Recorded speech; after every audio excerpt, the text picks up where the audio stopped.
Valla buraya işte bir nebze olsun serinlemeye geldik. Urfa'nın aşırı sıcaklarından dolayı ama gelecek yer yok, imkan çok. Maalesef gölge yok. Gölge olması için de belediyelere büyük iş düşüyor. Belediye buralara bir mesire alanı gibi bir yer açsa, işte diyelim ki yol yapsa, su çekse, insanların suya gireceği yerler yapsa, hazırlasa, yani boğulma vakası da olmaz. İnsanlar gelip, burası Urfa'ya değil, belki 10 tane ile daha yetecek yer var, imkan var ama maalesef yol, su olmadığı için insanlar mağdur oluyor yaz aylarında. İşte artmasının sebebi ne yazık ki suya girecek yerin olmamasında. O yüzden herkes rastgele bir yere serinlemek için suya giriyor. Girince işte maalesef boğulma vakaları meydana geliyor.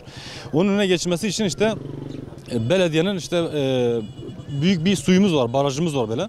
Yani o barajın belirli yerlere mesire alanı gibi suya girilecek, işte insanlar gelip gölgede oturacağı bir yer yapması lazım. Urfa zaten genel olarak sıcak bir memleket. Yaz aylarında özellikle Temmuz, Ağustos, Eylül aylarında aşırı sıcaklar meydana geliyor.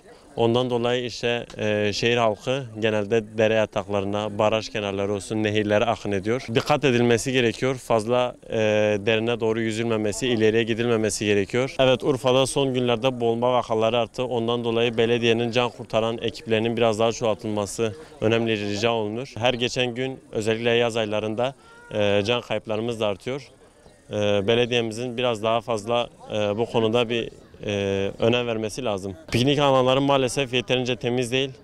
Kullandıktan sonra çöpümüzü burada bırakıp gidiyoruz. Biraz daha hem kendi başta bizim, sonrasında belediyenin de biraz daha önem vermesi lazım. Normalde biz bu sıcakları Ağustos ayında yaşıyorduk. Piknik alanlarına falan geliyoruz. Serinlemek için geliyoruz. Çünkü aşırı derecede çok sıcak, insanlar idare edemiyor. Yok, yeterince temiz değil. Her yer kir dolu, çöp dolu. Belediye yeterince şey yapmıyor, uğraşmıyor. Belediyenin bir şey yapması lazım. Yüzme havuzları tesislerinin arttırılması lazım. Çünkü birçok çocuk, 13-14 yaşındaki çocuklar giriyor, boğuluyor. Bu çok tehlike arz ediyor. Evet, kanallara can kurtaranlar olması lazım ve aşırı şekilde de yüzme havuzlarının arttırılması lazım. Piknik alanları gerçekten de yani belediyemiz birazcık kirli bakıyor, yani insanlarımız da birazcık kirli bırakıyor. Yeterince bir bakım yok, yani buraya bir tesis falan bir şey yapılabilse daha güzel olur. Yani piknik alanlarının birazcık daha temiz olması gerçekten daha iyi, güzel olur. Görmesinler, yani bunlar kanallar, yani bunlar deniz değil, göl değil, kanaldır. Bir anda derin olabiliyor. Onun için birazcık daha dikkat edilmesi lazım yani.